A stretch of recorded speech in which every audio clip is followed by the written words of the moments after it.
एक नेहमीच मिथ आहे की होमिओपॅथी फार स्लो काम करते आणि जर काही व्हायरल इन्फेक्शन असेल, बॅक्टेरियल इन्फेक्शन असेल तर इमिजिएट आपण अँटीबायोटिक्सचा वापर करतो. परंतु तुम्हाला आश्चर्य वाटेल, अशा काही रेमेडीज होमिओपॅथीमध्ये उपलब्ध आहेत की ज्यामुळे हे आजार अतिशय कमी वेळेत अगदी अँटीबायोटिक्ससारखंच काम केल्यामुळे नियंत्रणात येतात.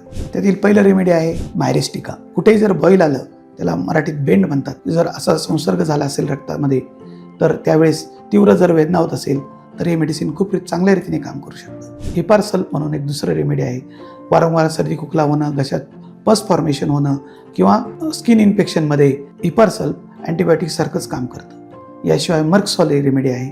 थ्रोट इन्फेक्शन किंवा कुठल्याही शरीरामध्ये पस फॉर्मेशन झालं तर अँटीबायोटिक्सला एक सुंदर पर्याय म्हणून मर्कसॉल अतिशय चांगल्या प्रकारे काम करू शकतं आपल्यासाठी. याशिवाय मर्क सॅनॅटम, मर्क आयोड, कालीमूर अशा अनेक रेमेडी उपलब्ध आहेत ज्या अगदी अँटीबायोटिक्ससारखे काम करून तुमचं इन्फेक्शन कमीत कमी वेळेमध्ये कंट्रोलमध्ये आणू शकतं.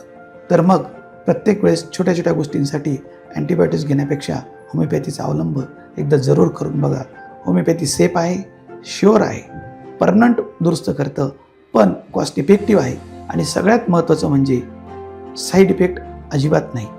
यासाठी अधिक माहिती पाहिजे असेल तर आपल्या इन्स्टावर जा. मागील रील्समध्ये या सर्वांविषयी मी सविस्तर बोललेलो आहे.